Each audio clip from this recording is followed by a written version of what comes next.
Hello साथियों, आज हम भारतीय साक्ष्य अधिनियम 2023, भारतीय साक्ष्य अधिनियम 1872, भारतीय साक्ष्य अधिनियम 2023 में धारा 12 में वर्णित है और 1872 में धारा 14 में था। मन या शरीर की दशा या शारीरिक संवेदना का अस्तित्व दर्शित करने वाले तथ्य, ये है हेडिंग है। और इसमें जो परिभाषा दी गई है वो हम आपको बताते हैं। परिभाषा है कि मन की कोई भी दशा, मतलब मन की कोई भी दशा जैसे अपराध का आशय, ज्ञान, सद्भाव, उपेक्षा, उतावलापन, किसी विशिष्ट व्यक्ति के प्रति वैमनस्य या सदिच्छा दर्शित करने वाले, अथवा शरीर की या शारीरिक संवेदना की किसी दशा का अस्तित्व दर्शित करने वाले तथ्य तब सुसंगत हैं। मतलब सीधी सी बात है, मन की कोई भी दशा जो कि अपराध करने के लिए अग्रसर करती है, वो अपराध करता है, उस दशा को कब सुसंगत माना गया है? जबकि ऐसी मन की या शरीर की शारीरिक संवेदना की किसी ऐसी दशा का अस्तित्व विवाद या सुसंगत है, मतलब अस्तित्व होना चाहिए उस चीज का, तब सुसंगत है। अब देखिए, हमने आपको पहले बताया था कि जो तथ्य के संबंध में भौतिक और मानसिक तथ्य हम आपको बता चुके हैं। तो मन की दशा के बारे में हम सबसे पहले पढ़ लेते हैं कि मन की दशा होती क्या है। तो देखिए साथियों, मन की दशा का मतलब होता है कि कुछ अपराधों में अपराध को गठित करने के लिए मानसिक दशा को साबित किया जाता है कि उसकी जो मानसिक दशा थी वो क्या थी, क्यों उसने ऐसा किया, उसके पीछे उसका रीजन क्या था। तो साथियों, जिन साथियों ने अभी तक हमारा चैनल सब्सक्राइब नहीं किया है तो हमारे चैनल को सब्सक्राइब कर लें और वीडियो को लास्ट तक जरूर देखें। तो कुछ अपराधों में अपराध को गठित करने के लिए मानसिक दशा को साबित किया जाता है यदि किसी मानसिक या शारीरिक भावना का अस्तित्व मतलब कुछ ना कुछ होना चाहिए, ऐसा नहीं कि हवा हवाई वाली बात नहीं होनी चाहिए, विवादक या सुसंगत हो। विवादक और सुसंगत के बारे में हम आपको पहले बता चुके हैं, इसलिए आप हमारे पहले वो वीडियो देख लीजिए, क्योंकि हर जगह विवादक और सुसंगत आएगा। तो अगर एक बार आप हमारे पहले की वीडियो विवादक और सुसंगत से संबंधित देख लेंगे तो आपको समझने में आसानी होगी। तो यह स्पष्ट है कि वे तथ्य जिनसे कि ऐसी मानसिक या शारीरिक दशा या शारीरिक संवेदना के अस्तित्व का अनुमान किया जाता हो, मतलब सीधी सी बात है, अस्तित्व में होना चाहिए जिससे उस चीज का अनुमान लगाया जा सके कि हाँ, अगर इसने प्रेम वासनावश मर्डर किया है तो उसका कोई ना कोई प्रेमी होगा, या तो प्रेमी का मर्डर होगा, या तो पति का होगा, या पत्नी का होगा। अगर पति ने पत्नी का मर्डर किया है प्रेम वासनावश या किसी ऐसे उस चक्कर में, तो उसका भी कोई ना कोई आशय जरूर होगा। दो प्रकार से होता है ये जो उपरोक्त में बताया गया मन की दशा को, दो प्रकार से हम कह सकते हैं। पहले वर्ग में शारीरिक या भौतिक तथ्य आते हैं। हम आपको पहले भी बता चुके हैं तथ्य के बारे में कि पहले वर्ग में शारीरिक या भौतिक तथ्य आते हैं, दूसरे में मानसिक आते हैं। शारीरिक भौतिक तथ्य यानी जिन्हें हम इंद्रियों से देख सकते हैं, सुन सकते हैं, महसूस कर सकते हैं, जो कि घटना स्थल पर घटना को जिन लोगों द्वारा देखा जाता है, सुना जाता है, महसूस किया जाता है, वो सारे के सारे क्या कहलाते हैं? शारीरिक और भौतिक कहलाते हैं। इनको साबित करना ज़्यादा कठिन नहीं रहता है। क्यों? क्योंकि किसी न किसी ने घटना देखी होती है, कोई ना कोई प्रत्यक्ष साक्षी होता है, चक्षुदर्शी साक्षी होता है। लेकिन जो मानसिक तथ्य हैं इनको साबित करना कठिन होता है। तो मानसिक अथवा मनोवैज्ञानिक तथ्य वह मानसिक दशा है जिसके अस्तित्व का ज्ञान संबंधित व्यक्ति को ही होता है। जिसने अपराध किया है उसी को ज्ञात होता है, उसके दिमाग में रहता है कि उसने क्यों किया। बहुत बार वह बता देता है, बहुत बार नहीं बताता है, झूठ बोलता है, मिथ्या कथन देता है। तो जैसे अपराधी मन का दुराशय, कपट, मिथ्या, उपेक्षा, विद्वेषपूर्ण। कुछ उदाहरण हम आपको बता देते हैं, उदाहरण से समझते हैं मानसिक तत्व को। का खाक पर आक्रमण उसकी हत्या करने के इरादे से करता है। का ने खाक पर आक्रमण किया, किस लिए? ताकि उसकी हत्या कर दे। का चोरी की घड़ी उसे चोरी की जानते हुए प्राप्त करता है। का ने एक घड़ी खरीद ली, लेकिन उसको पता है कि चोरी की, फिर भी खरीद ली। का खा को एक जाली नोट यह जानते हुए कि जाली परिधान करता है। का को पता है कि ये जाली नोट है, फिर भी वह देता है उसको। तो उपरोक्त में का की जानकारी उसका आशय उसके मस्तिष्क में है। आखिर उसने ये जो अपराध किए हैं ये क्यों किए हैं, उसका मस्तिष्क ही जानता है। उपरोक्त में देखें, कोई व्यक्ति चोरी की संपत्ति प्राप्त करने के लिए तभी दायित्वहीन होगा अगर उसको इस बात का ज्ञान रहा है कि वह चोरी की संपत्ति थी। आपराधिक ज्ञान उसके दायित्व की शर्त है, मतलब अपराध का ज्ञान होना उसके दायित्व की शर्त है। अब दायित्व की शर्त के बारे में हम आगे थोड़ा और डिटेल में पढ़ेंगे। जब मन की दशा को साबित किया जाना हो तब ऐसा प्रत्येक तथ्य सुसंगत होगा जिससे इस दशा का अनुमान लगाया जा सके। तो साथियों, ये हुई कुछ मानसिक तथ्य से संबंधित। तथ्य या तो भौतिक होते हैं या मानसिक होते हैं, ये हमने आपको बता दिया। भौतिक तथ्य भी बता दिए क्या होते हैं। मानसिक तथ्य चेतना के विषय होते हैं। क्या होते हैं? मानसिक तथ्य चेतना के विषय होते हैं तथा मनुष्य का मस्तिष्क उनका स्थान होता है। मन स्थान कहाँ पर होता है? मनुष्य के मस्तिष्क में सारे के सारे तथ्य होते हैं मानसिक वाले। का खा पर आक्रमण करता है हत्या के इरादे से, ये भी हमने आपको बता दिया। किस प्रकार से चोरी की घड़ी खरीदता है ये जानते हुए, किस प्रकार से जाली नोट देता है। इन मामलों में का की जानकारी या उसका आशय इरादा उसके मस्तिष्क में है। उसके मस्तिष्क की मानसिक स्थिति को कोई व्यक्ति इंद्रियों द्वारा नहीं जान सकता। मतलब ये जो उसके दिमाग में चल रहा है, इसको कोई व्यक्ति अपनी इंद्रियों से नहीं देख सकता है, न जान सकता है। वह स्वयं उसे जानता है और बता सकता है। जो करने वाला व्यक्ति है स्वयं जानता है और उस चीज को बता सकता है। प्रत्येक मनुष्य अपनी मानसिक स्थिति का साक्ष्य स्वयं दे सकता है। मतलब जब उससे पूछताछ की जाएगी कि उसने ऐसा क्यों किया है, तो वह स्वयं साक्ष्य दे सकता है कि उसने इसलिए ऐसा किया है। किंतु मान लीजिए कोई व्यक्ति अपनी मानसिक स्थिति का साक्ष्य नहीं देता है, तो अगर कोई व्यक्ति अपनी मानसिक स्थिति यानी वो बताता ही नहीं है क्यों उसने ऐसा किया, तो क्या उसे छोड़ दिया जाना चाहिए? बिल्कुल नहीं। अगर कोई व्यक्ति अपनी मन की स्थिति नहीं बताता है कि उसने ऐसा अपराध क्यों किया, तो उसको क्या छोड़ देना चाहिए? बिल्कुल नहीं। ऐसी दशा में क्या किया जाएगा वो आप ध्यान से सुनिए। ऐसी दशा में उसकी मानसिक स्थिति का साक्ष्य, ऐसी दशा में उसकी मानसिक स्थिति का साक्ष्य अन्य मनुष्य द्वारा दिया जा सकता है। अन्य मनुष्य यानी जो उसके पड़ोसी हैं, जिसने कभी किसी को धमकी देते हुए सुना हो, जैसे काने खा को पहले धमकी दी हो, गाने सुना हो और फिर का खा को मार दे, तो इससे भी हाँ कि पहले उसने ऐसा बोला था कि जान से मार दूंगा तुझे एक दिन। तो यहां पर उसका आशय कहीं ना कहीं था। इस वजह से जमीन की या घर की पट्टी को लेकर विवाद हो रहा था। वो चाहता था कि पट्टी पर पूरा कब्जा हो जाए, तो उसका आशय मतलब इस तरीके से भी अन्य मनुष्य द्वारा दिया जा सकता है। किसी आदमी का आशय तथ्य का विषय होता है। किसी आदमी का आशय तथ्य का विषय होता है, जैसे अन्य रीतियों द्वारा सिद्ध किया जा सकता है। मतलब और भी रीतियां हैं, अगर वह नहीं बताता है, जिसने अपराध किया है अगर वह नहीं बताता है, तो अन्य भी रीतियों द्वारा साबित किया जा सकता है। इस प्रकार के तथ्य के अस्तित्व का पता या तो उस व्यक्ति की संस्कृति के द्वारा, जिसके मस्तिष्क में वह चीज है, या भौतिक तथ्यों से संभाव्य अनुमान द्वारा लगाया जा सकता है। मतलब या तो वह व्यक्ति जिसने किया है वह खुद संस्वीकृति दे दे, अगर नहीं दे रहा है तो जो भी भौतिक साक्ष्य मिलते हैं, जो भी भौतिक साक्ष्य प्राप्त होते हैं घटना स्थल पर या उसके कब्जे से जो चीजें मिलती हैं, वो सारी की सारी चीजें उनके आधार पर भी अनुमान लगाया जा सकता है। साक्षी को तथ्यों का साक्ष्य देना ही पड़ता है और उन्हीं तथ्यों से न्यायालय अनुमान लगाता है। कोई भी साक्षी साक्ष्य देने से मना नहीं कर सकता। अगर घटना स्थल पर मौजूद है, वह साक्ष्य देने से मना नहीं कर सकता है।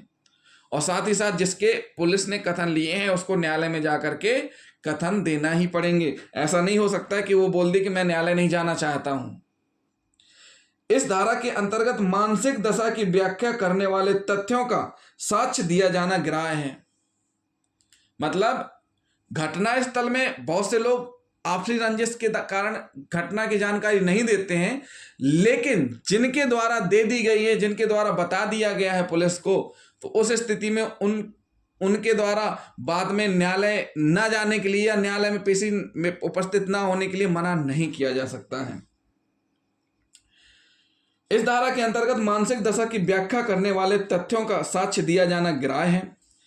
यद्यपि यह परीक्षण किए जाने वाले विवादक तथ्य से कोई संबंध न रखता हो। ग्राह्य तब है जब विवादक तथ्य से संबंध न रखता हो।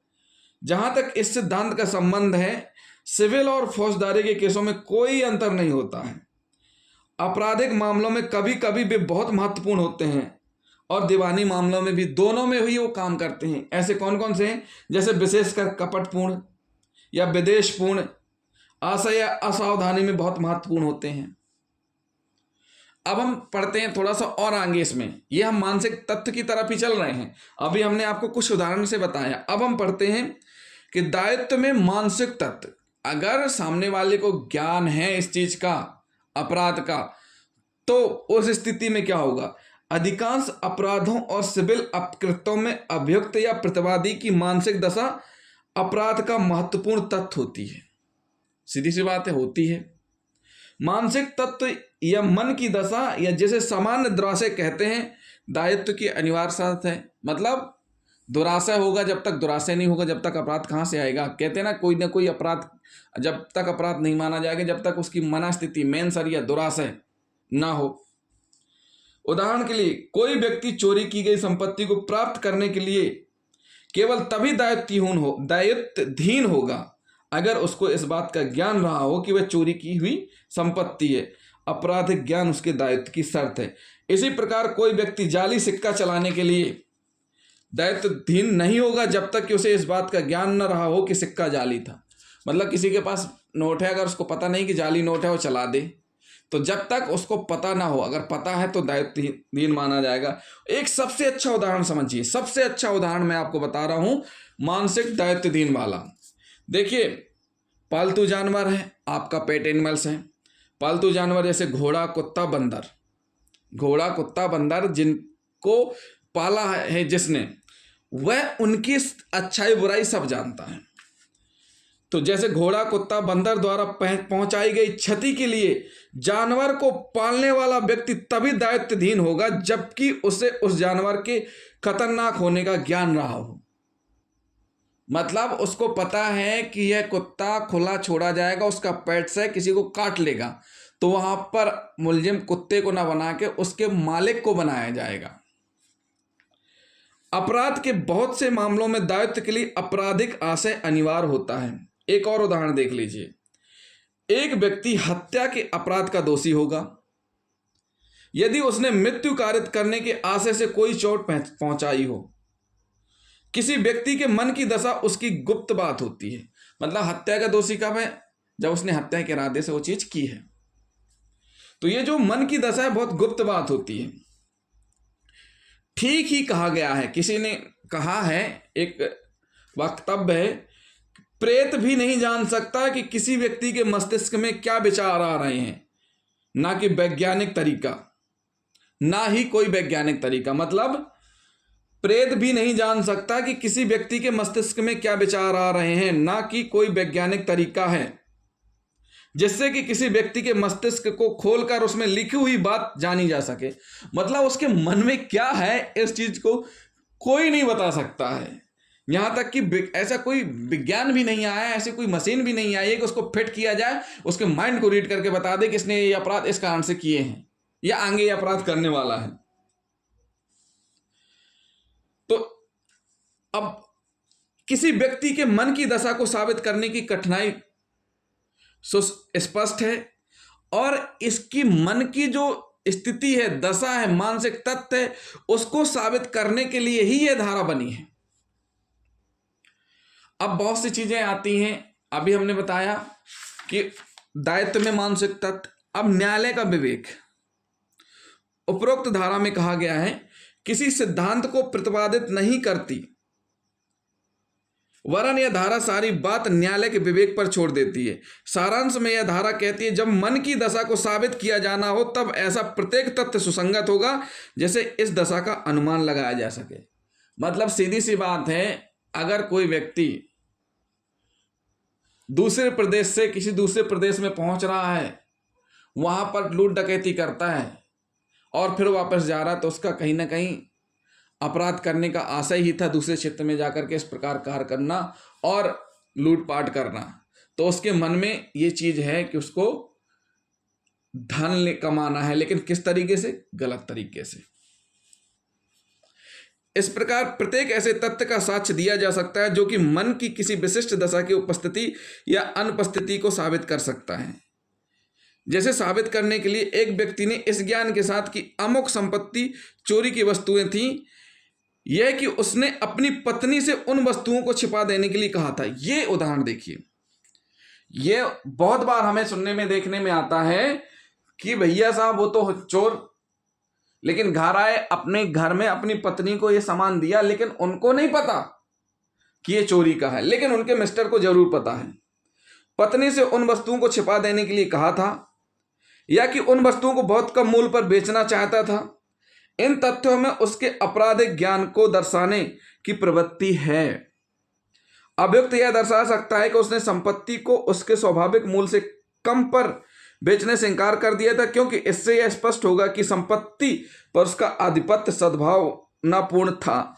अगर मान के चलिए कोई व्यक्ति स्कूटी चोरी करता है जो कि आज की डेट में 1 लाख रुपए की है, वही स्कूटी 10,000 20,000 में बेच रहा है, तो इसका मतलब क्या है? इससे तो स्पष्ट ही हो रही ना उसकी मन की दशा। इसी प्रकार किसी व्यक्ति की मृत्यु कारित करने के आशय को साबित करने के लिए यह दर्शाया जा सकता है कि अभियुक्त ने पहले भी मृतक को गोली मारने का प्रयास किया था, यानी पहले भी प्रयास किया था, या अभियुक्त ने मृतक को धमकी भरे पत्र भेजे थे। मारपीट के अपराधों में, हत्या करने के संबंध में या तो धमकी दी या पहले भी प्रयास किया, सफल नहीं हुआ, लेकिन अब हुआ, तो उसका इंटेंशन कहीं ना कहीं, उसका मानसिक तत्व, उसके मन में क्या चल रहा है, ये सारी की सारी चीजें इन सब चीजों से क्लियर होती हैं। छल के अपराध के किसी विवरण में वे तथ्य कि अभियुक्त आर्थिक कष्ट में था और उसने दूसरे अवसरों पर भी छल करने का प्रयत्न किया था, इस धारा के अधीन हेतु ये साबित करने के लिए सुसंगत माने जाएंगे। बहुत से लोग हैं, बाहर जाते हैं कमाने के लिए, घर वालों से झूठ बोलते हैं कि हम इतने 1,000 रुपए की नौकरी कर रहे हैं। जब घर वाले उनको बुलाते हैं या घर जाते हैं, तो अब घर जाना है, घर में दोस्तों यारों को दिखावा करना है कि हम तो 50,000 रुपये महीना कमाते हैं बाहर। तो ऐसे स्थिति में उनके द्वारा फिर ऐसी बड़ी बड़ी लूटों को, ATM काटने वाली घटनाओं को अंजाम दिया जाता है, जिससे वह अपने आप को ये बताएं कि हमने ऐसा किया है। तो बहुत बार वो कोशिश करते हैं और बहुत बार पकड़े जाते हैं इन कोशिशों में भी। तो ये सीधी सीधी बात है कि प्रयत्न किया था, इस धारा के अधीन हेतु साबित करने के लिए सुसंगत माने गए हैं। मतलब सीधी सी बात है, उनकी ये स्थिति क्लियर होगी कि इनने पहले भी ऐसी चीजें की हुई हैं। जहां पर प्रश्न यह हो कि क्या एक अपमानजनक सामग्री को वादी की ख्याति को नुकसान पहुंचाने के आशय से प्रकाशित किया गया था, वहां यह दर्शाया जा सकता है कि प्रतिवादी ने पहले भी वादी के संबंध में इस प्रकार के प्रकाशन किए थे। मतलब जहां ये चीज हो कि किसी की गुडविल खराब करने के लिए कोई चीज छाप दी जाए या चला दी जाए या वायरल कर दी जाए, तो इस तथ्य को उसकी गलती वो अगर कहता है कि गलती से हो गया या मुझे ऐसा पता नहीं था, तो उसके पहले भी उसने ऐसा किया होगा। तो उन सारी चीजों को अगर हम इकट्ठा करेंगे, देखेंगे, तो हम पाएंगे कि वो सब सुसंगत हैं इस अपराध के लिए। उससे यह दर्शित होगा कि इसका इंटेंशन, इसका मस्तिष्क ही था, आशा ही था ये करने का। इस प्रकाशन किए थे, उनके बीच कोई झगड़ा हुआ था जिसके कारण प्रतिवादी वादी से बुराई रखता था।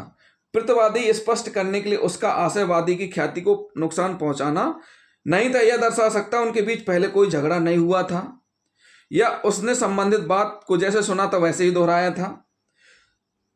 प्रतिवादी के कुत्ते द्वारा किए गए नुकसान के लिए लाए गए वाद में दर्शाया जा सकता है कि उसके कुत्ते ने पहले भी अन्य लोगों को काटा था और उन लोगों ने प्रतिवादी से शिकायत की थी, क्योंकि इससे स्पष्ट रूप से यह साबित हो जाएगा कि उसको अपने कुत्ते की हिंसक प्रवृत्ति का ज्ञान था। एक कुत्ता है जिसने कई लोगों को काट रखा है। बहुत से वीडियो वायरल होते हैं कि लिफ्ट में कुत्ता लेकर के जा रहे हैं, बहुत से लोगों को कंप्लेन की जाती है, 1-2 लोगों को काटा भी जाता है।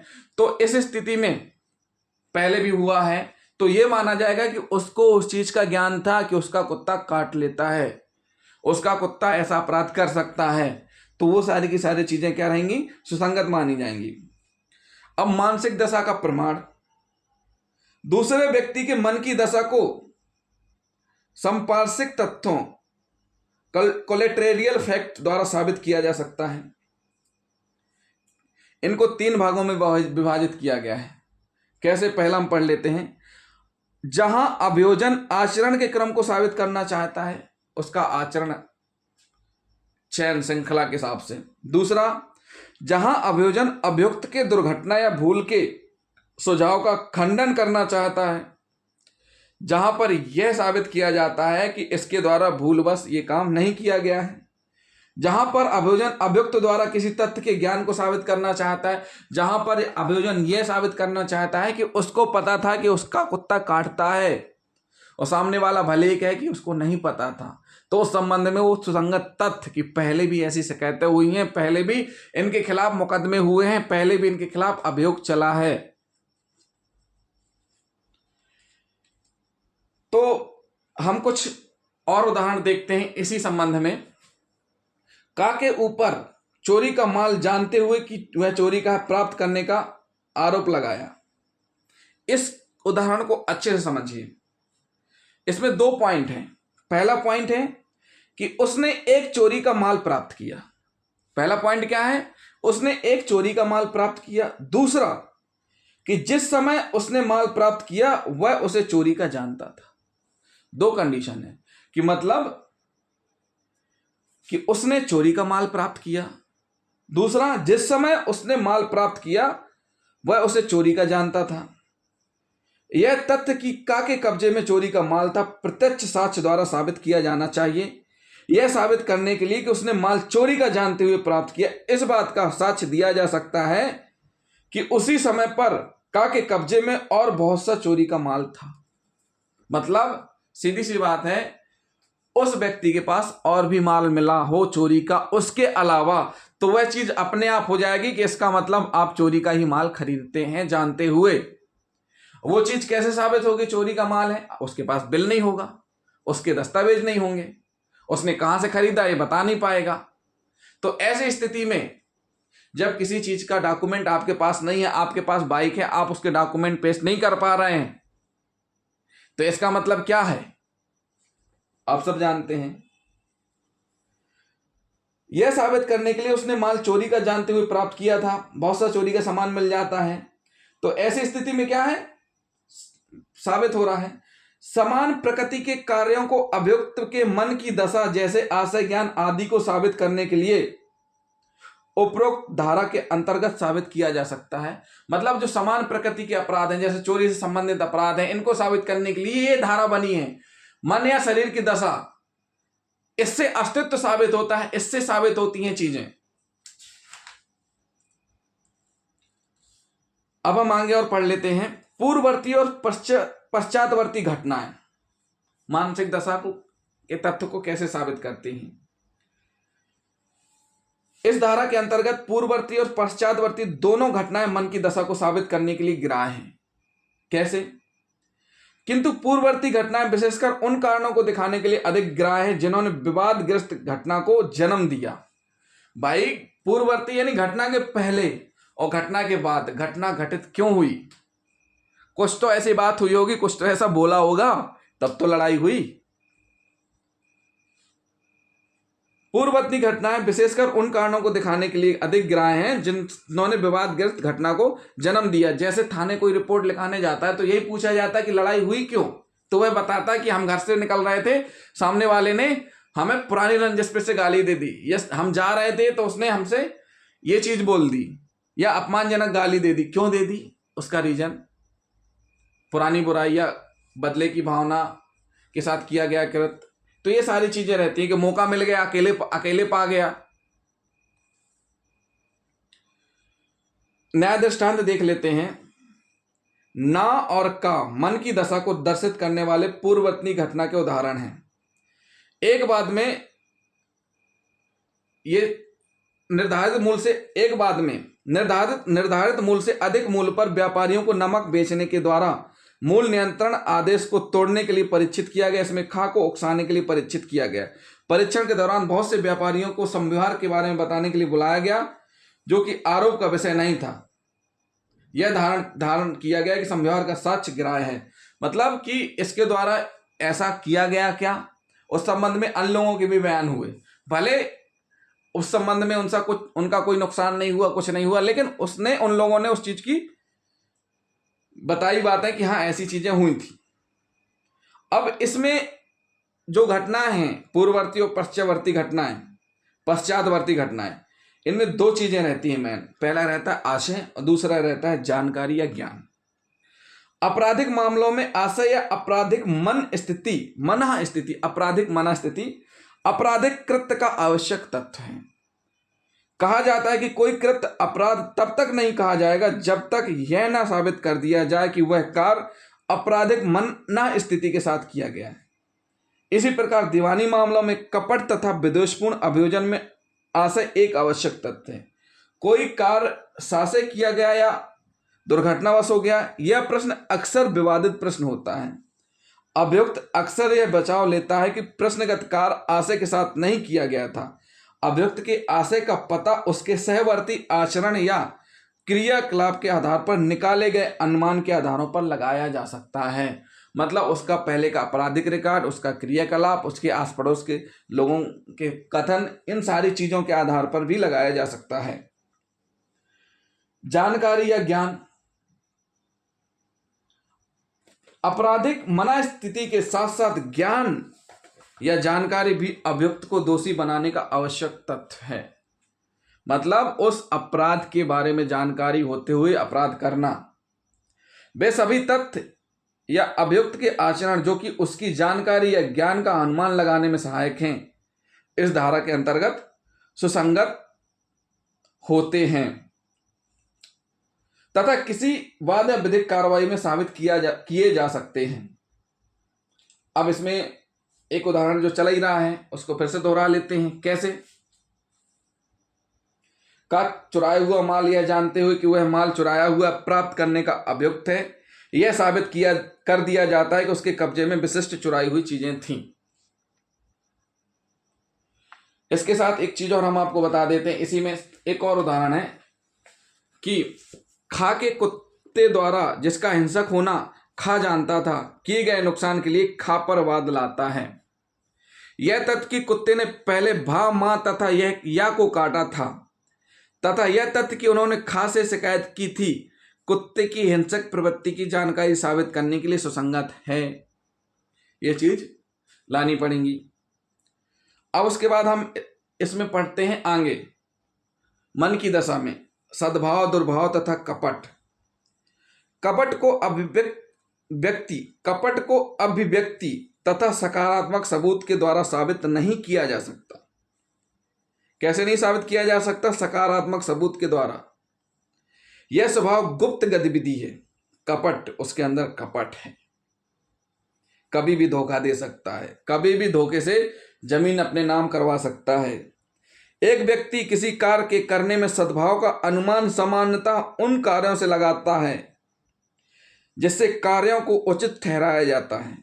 ऐसे मामलों में वह सूचना जिस पर उसने कार्य किया अवसर महत्वपूर्ण होती है। जहां एक व्यक्ति जिस पर चोरी का आरोप है यह तर्क देता है कि उसने प्रश्नगत संपत्ति को क्रय किया है, न्यायालय उसे चोरी के लिए दंडित नहीं करेगा यदि दावा सद्भाव पूर्वक किया गया। अगर दावा सद्भाव पूर्वक किया गया मतलब उसको पता नहीं था, उसको ज्ञान नहीं था कि ये चोरी की संपत्ति है और उसने खरीद ली, ये उसको साबित करना पड़ेगा। वर्णन और प्रूफ उसके पास ही रहेगा। इसका निश्चय सभी परिस्थितियों पर विचार करने से होगा। इसका निर्णय न्यायालय सभी परिस्थितियां देखेगा, जो भी तथ्य मौजूद हैं, जो भी साक्ष्य मौजूद हैं, जो भी दस्तावेज मौजूद हैं, जो भी अभिलेख हैं, उन सब पर नजर डालेंगे। जहां अभियुक्त ने भारतीय दंड संहिता की धारा 206 के अंतर्गत कपटपूर्ण 3 विभिन्न व्यक्तियों को 3 विभिन्न संपत्तियां एक निश्चित दिन अंतरिम की जिससे उन्हें डिक्री के निष्पादन में होने से बचा जा सके, तथा अभियोजन ने 5 अन्य संपत्तियों को अभियुक्त द्वारा कपटपूर्ण आचरण साक्ष्य में पाया गया जो उसी दिन उसी उद्देश्य से किया गया था। यह साक्ष्य इस धारा के अंतर्गत कपटपूर्ण आशय साबित करने के लिए है। एक व्यक्ति 3 जगह उपस्थित नहीं हो सकता। एक व्यक्ति एक जैसे 3 व्यक्तियों को दस्तावेज नहीं दे सकता। एक व्यक्ति को एक ही प्रकार के एक व्यक्ति एक नंबर का स्टाम्प एक को दे सकता है। एक व्यक्ति एक सीरियल के 3 स्टाम्प नहीं दे सकता है, वो कहीं ना कहीं जाली माने जाएंगे। तो इसको पढ़िए, इसको फिर से समझिए कि एक व्यक्ति 3 विभिन्न व्यक्तियों को 3 विभिन्न संपत्तियां एक निश्चित दिन को अंतरित की, जिससे उन्हें डिक्री निष्पादन में होने से बचा जा सके। मतलब उसने क्या किया कि 3 जो व्यक्ति हैं उनको एक ही दिन में वो संपत्तियां दे दी ताकि वह अपना पक्ष मजबूत कर पाए कोर्ट में। पहले भी उसके द्वारा ऐसा किया गया, तो यह सुसंगत माना जाएगा कि उसने कपटपूर्ण आशय से किया गया। इसमें हम उदाहरण एक और ले लेते हैं। इसी प्रकार यदि एक व्यक्ति पर चोरी की वस्तु खरीदने का आरोप है, परंतु यह साबित कर देता है कि उसने वस्तु उचित मूल्य देकर खरीदी है तथा कम मूल्य पर खरीदने से इनकार कर दिया था, उसकी सद्भावना प्रदर्शित करने के लिए सुसंगत होगा। लेकिन ऐसा बहुत कम होता है कि जो उसका मूल्य है और वह सामने वाला कम मूल्य पे बेचना चाहे, वो लेने से मना कर दे कि नहीं भैया, वो कहे कि हम 1 लाख की स्कूटी 50,000 में देंगे, और लेने वाला कहे नहीं भैया हम 50 की नहीं लेंगे, 1 में ही लेंगे। तो अगर ऐसी स्थिति साबित कर दी जाती है तो उस संबंध में यह माना जाएगा कि उसने चोरी का जानते हुए नहीं खरीदा सामान। अब मन की दशा में हम पढ़ लेते हैं उपेक्षा या उतावलापन। युक्त सावधानी बरतने के लिए, देखिए युक्त सावधानी बरतने के लिए विधिक कर्तव्य का उल्लंघन अपेक्षा है। किसी कार्य को करने में सावधानी का अभाव या किसी विधिक कर्तव्य के पालन में उदासीनता उपेक्षा के अपकृत्य का गठन करती है। यदि इससे किसी व्यक्ति को क्षति होती है तो प्रत्येक आरोपित व्यक्ति यह तर्क देता है कि उसने अपने कर्तव्य का पालन सावधानी पूर्वक किया था तथा उसने जानबूझकर उपेक्षापूर्ण व्यवहार नहीं किया था, परंतु उसका आचरण तथा व्यवहार उसकी उपेक्षा को साबित करने के लिए सुसंगत होता है कि उसने वो लापरवाही पूर्वक किया था कि नहीं किया था। ये उसका आचरण, शराब पीकर वाहन चलाना, ये लापरवाही का नतीजा है। आपराधिक, इसको समझिए, आपराधिक उपेक्षा कार्य को करने से तब कही जाती है, मतलब आपराधिक उपेक्षा कार्य को करने से तब कही जाती है जब कर्ता को उस कार्य के खतरनाक परिणामों का ज्ञान नहीं होता है, किंतु वह कार्य उन परिस्थितियों में किया जाता है जिनमें कर्ता ने कार्य करने में उस प्रकार की सतर्कता नहीं बरती थी जितनी सतर्कता बरतना आवश्यक था। जबकि कर्ता किसी खतरनाक या अनियमित कार्य को ऐसा जानते हुए कि उसे क्षति पहुंचेगी करने का जोखिम उठाता है, किंतु उसका आशय क्षति पहुंचाने का नहीं होता है, ना ही उसे यह जानकारी है कि क्षति पहुंचाना संभव है। अपराधिकता उस कार्य को उतावला या परिणामों की ओर उदासीनता की जोखिम उठाने के कारण होती है।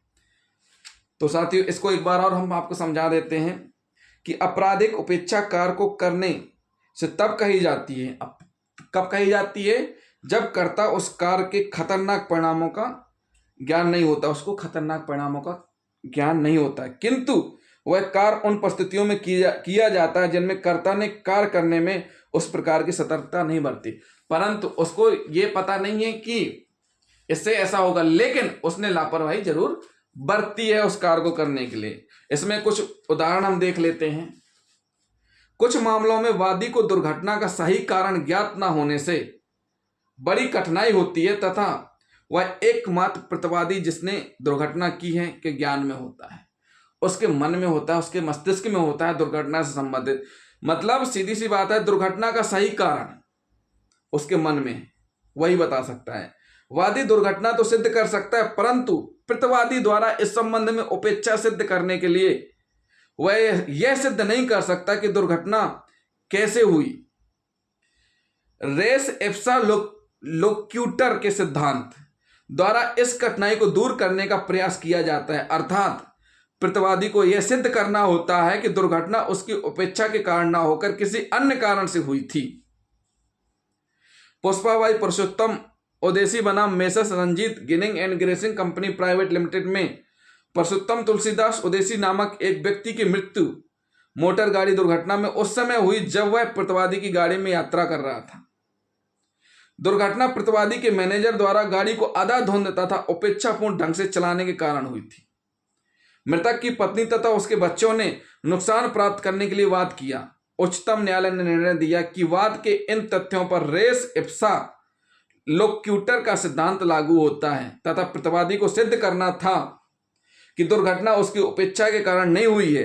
प्रतिवादी ने ऐसा करने की चेष्टा नहीं की। न्यायालय ने प्रतिवादी को उपेक्षा के लिए धारित किया। मतलब समझ रहे हैं, जो ये सिद्धांत कहता है रेस इप्सा लोक्यूटर, मतलब अंधाधुंध तेज गति से लापरवाही पूर्वक हाई स्पीड में फुल एक्सीलेटर लेकर के गाड़ियां चलाना, उल्टी सीधी लहराती हुई चलाना और फिर दुर्घटना घटित हो जाना, तो ये क्या कहलाएगा? इसको सीधा सीधा उच्चतम न्यायालय ने माना है उपेक्षा, उसके लिए दायी भी माना है। अब हम पढ़ेंगे मन की दशा, दुर्भाव या विद्वेष। दुर्भाव या विद्वेष साधारणतः पक्ष कारणों के पूर्ण या पश्चातवर्ती आचरण या व्यवहार, उनके रहन सहन के ढंग से अनुमानित किया जाता है। जैसे कि पूर्व, ये जो दुर्भाव है, ये विद्वेष है, जो मन में दशा है, मन में व्याप्त है, उसको कैसे साबित किया जा सकता है, अनुमानित किया जा सकता है। जैसे पूर्व की शत्रुता, पूर्व की लड़ाई झगड़ा, आपस की प्रतिस्पर्धा, इसके खंडनार्थ पूर्ण सद्भाव के कथन तथा कृपाशीलता के कार्य दर्शित किए जाते हैं। तो ये क्या है साथियों? दुर्भाव विद्वेष मतलब पहले उनका विवाद चल रहा हो, पहले लड़ाई चल रही हो, तो वो उनके मन में ही है ना उस चीज को, तो ये कहलाती है मन की दशा, दुर्भाव। शरीर की दशा तथा शारीरिक अनुभूति, शरीर या मन की दशा के बारे में तत्क्षण कथन, स्वयं अपने शरीर की दशा या शारीरिक संवेदना के विषय में किए गए कथन बहुधा स्वयंसेवी होते हैं। इस धारा के उदाहरण शारीरिक दशा तथा शारीरिक अनुभूति को स्पष्ट करते हैं। एक विवाह विच्छेद के मामले में हम इसको एक और उदाहरण से बताते हैं। एक पत्नी द्वारा अपने प्रेमी को लिखा गया पत्र इस धारा में उसके प्रेमी के प्रति उसकी उस समय की भावना प्रदर्शित करने के लिए साक्ष्य होगा जिस समय पत्र लिखा गया था। शरीर या मन की दशा के संबंध में तत्क्षण कथन में क्या माना जाएगा कि प्रेमिका के द्वारा जो पत्र लिखा गया था। प्रश्नगत शरीर की दशा या शारीरिक अनुभूति को प्रदर्शित करने के लिए किस प्रकार के तथ्य सुसंगत होंगे, यह उपरोक्त धारा में बताया है, जो हम आपको बता रहे हैं। अब साथियों, ये तो हमने बताया क्या, परिभाषा बताई हमने मन या शरीर की दशा से संबंधित। अब इसमें दो स्पष्टीकरण दिए हुए हैं। पहला स्पष्टीकरण है, जो तथ्य इस नाते सुसंगत हैं कि वह मन की सुसंगत दशा के अस्तित्व को दर्शित करता है, उससे यह दर्शित होना चाहिए कि मन की वह दशा साधारणता नहीं अपितु प्रश्नगत विशिष्ट विषय के बारे में अस्तित्व में है। इसको हम आपको समझा रहे हैं। देखिए होता क्या है, इस प्रकार यदि यह प्रश्न है कि एक व्यक्ति एक विशिष्ट गाड़ी को, उदाहरण से समझिए, इस प्रकार यदि यह प्रश्न है कि एक व्यक्ति एक विशिष्ट गाड़ी को त्रुटिपूर्ण जानते हुए प्रदान करता है जिसके उपयोग से किसी को क्षति होती है। मतलब एक व्यक्ति है, उसने गाड़ी दी और यह जानते हुए कि इसका ब्रेक फेल है या इसके क्लच प्लेट सही नहीं है, इसके गियर सही नहीं है, या ये स्टार्ट नहीं होगी, और उस कारण या उसका व्हील या पहिया सही नहीं, कमानी सही नहीं है, फिर क्षति होती है। यहां यह साबित करने की अनुमति नहीं होगी कि वह त्रुटिपूर्ण गाड़ी प्रदत्त करने का आदी है। परंतु अगर एक व्यक्ति को उसने गाड़ी दी और जिससे क्षति हो गई, तो यह नहीं कहा जा सकता है कि वह व्यक्ति ऐसी गाड़ियां देने का आदी है जिससे सभी लोगों को क्षति हो। यह साबित नहीं किया जा सकता। परंतु यह तथ्य कि उसने प्रश्नगत त्रुटिपूर्ण गाड़ी को सादा तथा चाको भी प्रदत्त की थी तथा सभी क्षतिग्रस्त हुए थे। अगर मान के चलिए उसने ऐसी ही गाड़ी की कंडीशन, ऐसी ही गाड़ी बहुत से लोगों को दी थी जिससे उनको क्षति हुई थी, ऐसी स्थिति में सभी ने का ध्यान उस प्रश्नगत गाड़ी की त्रुटि को ओर आकर्षित किया था। यह तथ्य सुसंगत होने का कारण साबित किया जाएगा। फिर माना जाएगा कि वह हैबिचुअल है इस प्रकार की गाड़ी देने का, मतलब वो आदी है खराब वाहन देने का जिससे दूसरों को क्षति हो। इसमें हम एक उदाहरण और देते हैं। इसी प्रकार रेज बनाम प्रभुदास नामक बाद में यह स्पष्ट किया गया कि वचन पत्र की कूट रचना के लिए विचारण में यह तथ्य सुसंगत नहीं होगा कि अभियुक्त के पास पाए गए अन्य दस्तावेज कूट रचित थे या कूट रचना करने हेतु तैयार किए जा रहे थे, क्योंकि उससे एक प्रकार के अपराध करने की साधारण प्रवृत्ति पर प्रतिलक्षित होती, ना कि विशिष्ट अपराध करने का आशय। इसको फिर से हम आपको समझा देते हैं। रेज बनाम प्रभुदास में क्या होता है कि स्पष्ट किया गया कि वचन पत्र की कूट रचना के लिए विचारण में यह तथ्य सुसंगत नहीं होगा। एक व्यक्ति है जिस पर विचारण चल रहा है वचन पत्र की कूट रचना के लिए, उसके पास पाए गए अन्य दस्तावेज कूट रचित थे, उसके पास और भी दस्तावेज पाए गए जो कि कूट रचित थे या कूट रचना करने हेतु तैयार किए जा रहे थे, क्योंकि उससे एक प्रकार के अपराध करने की साधारण प्रवृत्ति प्रतिरक्षित होती है, ना कि विशिष्ट अपराध करने की। तो उससे दूसरे अपराध से संबंधित अपराध नहीं चलेगा, इसमें कूट रचना से संबंधित ही चलेगा कि उसने वो सारी चीजें उसके पास से जो मिली हुई हैं। फिर से एक बार इसको समझ लीजिए। रेज बनाम प्रभुदास नामक बाद में स्पष्ट किया गया है कि वचन पत्र की कूट रचना के लिए विचारण में यह तथ्य सुसंगत नहीं होगा, मतलब वो तत्व उसमें नहीं आएगा। क्यों नहीं आएगा? कि अगर अभियुक्त के पास पाए गए अन्य दस्तावेज कूट रचित थे या कूट रचित करने हेतु तैयार किए जा रहे थे, मतलब उसने उन कूट रचित का उपयोग किया, एक में बात चल रहा है, लेकिन और भी जो चीजें पाई गई हैं उसके पास, तो उसके लिए वो सुसंगत उस अपराध में नहीं होंगी। एक उदाहरण और हम समझाते हैं। सम्राट बनाम बहीदीन हमीदुद्दीन, सम्राट बनाम बहीदीन हमीदुद्दीन नामक बाद में डकैती की योजना के षड्यंत्र के लिए कुछ व्यक्तियों का विचारण हो रहा है। डकैती की योजना बनाने के अपराध में कुछ लोगों का विचारण हो रहा है, मतलब कोर्ट में मामला चल रहा है। इस तथ्य को साबित करने की अनुमति नहीं दी गई है कि कुछ व्यक्ति ऐसे समूह के सदस्य थे जो डकैती तथा चोरी करने के आदती थे। यह निर्णय दिया गया कि यह साक्ष्य धारा 12 के एक अनुसार अवर्जित थी, क्योंकि डकैती करने के साधारण प्रवृत्ति षड्यंत्र के आशय के अस्तित्व पर कोई प्रकाश नहीं डालती है। मतलब सीधी सी बात है कि जिन व्यक्तियों को उस प्लानिंग में पकड़ा गया है तो उस प्लानिंग का ही विचारण चलेगा, भले ही उनके खिलाफ ऐसे मामले पहले पंजीबद्ध ही क्यों ना हुए हों। इस प्रकार हम कह सकते हैं कि उपरोक्त धारा के क्षेत्र को सीमित करता है। यह स्पष्टीकरण उपरोक्त धारा के क्षेत्र को सीमित करता है। इस धारा के अंतर्गत समान तत्व जो मस्तिष्क की दशा, आशय, ज्ञान, जानकारी आदि को प्रदर्शित करती हैं, सुसंगत हैं।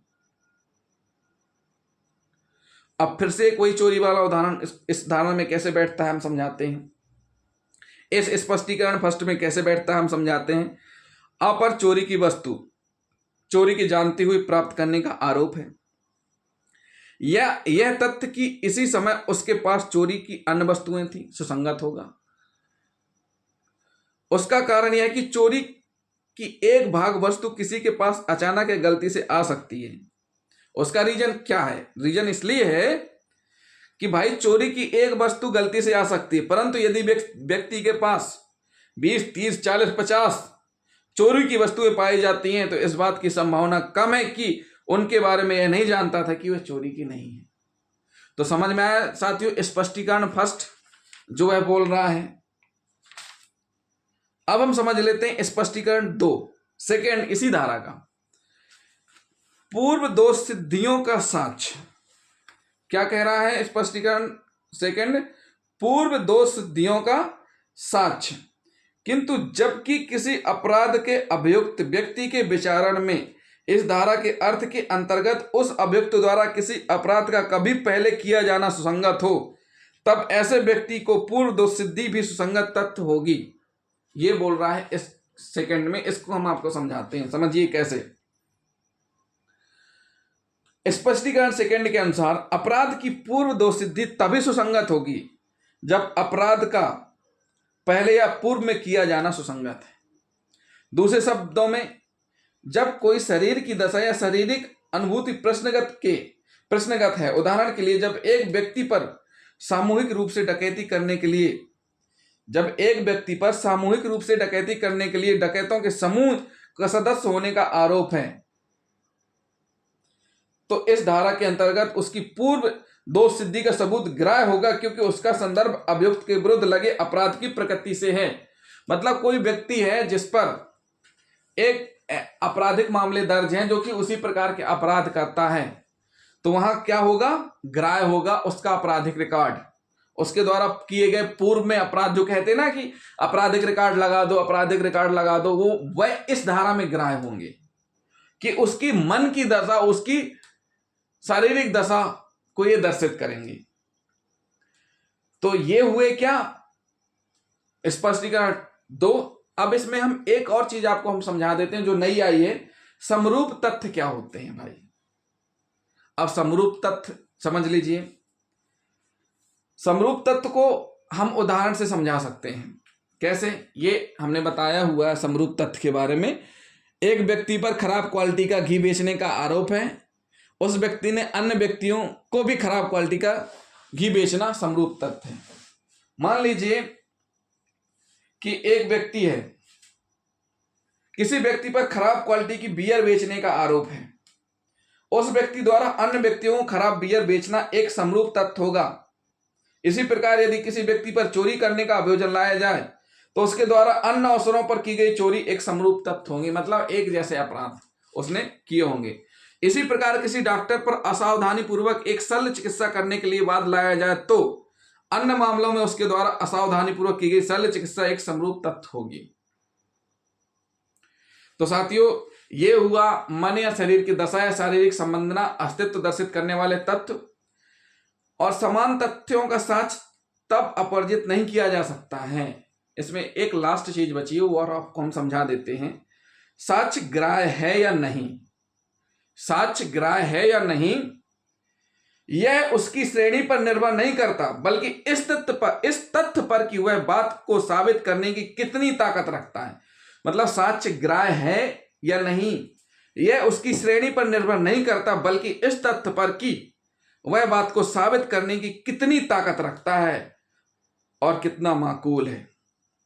यदि प्रस्तुत साक्ष्य बात को साबित करने में कमजोर है तो फिर वह अभियुक्त को प्रतिकूल प्रभाव से ग्रस्त कर देगा, उसे ग्राह्य नहीं करना चाहिए। तो साथियों, ये हुआ धारा 12 भारतीय साक्ष्य अधिनियम। जिन साथियों ने अभी तक हमारा चैनल सब्सक्राइब नहीं किया है, हमारे चैनल को सब्सक्राइब कर लें, वीडियो को लाइक और शेयर करना ना भूलें, कमेंट जरूर करते जाएं। साथ ही साथ हम इसी प्रकार से आपको डिटेल में समझाएंगे ताकि किसी प्रकार की गुंजाइश ना रहे, किसी प्रकार की ये ना रहे कि आपको चीज समझ में नहीं आई है। तो हमने आपको हर तरीके से समझाने की कोशिश की है। अगली धारा हम आपको साक्ष्य अधिनियम से संबंधित बताएंगे। तो जिन साथियों ने अभी तक चैनल सब्सक्राइब नहीं किया तो सबसे पहले हमारे चैनल को सब्सक्राइब जरूर कर लें। थैंक यू दोस्तों।